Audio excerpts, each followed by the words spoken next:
Hindi, hindi yung narinig ko kasi, nagulat ako. Akala ko, sabi ko, AI ba ito? Hindi naman, totoo pala. So it's really unusual yung mga sinabi po ni Vice President Sara Duterte. And to me, it's strange, no, na in the first place na naisip niya yon, tapos binerbalize lang niya. So ako, bilang hindi naman isang dalubhasa sa medical science, ang una kong masasabi kung may mga naririnig akong mga strange is baka kailangan ng mas madunong na tao na kausap or pamilya or close friends para mailabas yung mga damdamin.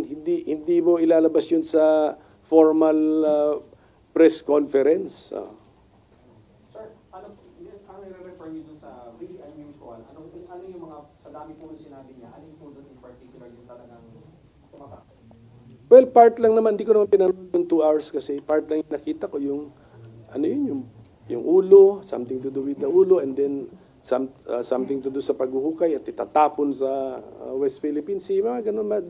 These are unusual, actually up to being strange. Sir,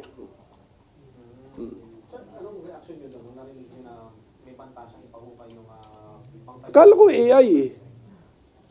Akala ko AI, pero double check ko muna. Siyempre, sa panahon ngayon, dino-double check mo lahat eh. Sabi ko, tika muna, ano ba ito?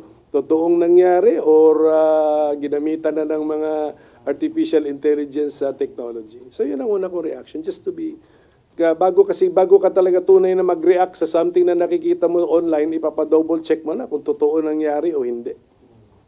Do you think, sir, may chance pa na magkasundo ang magkabilang panig?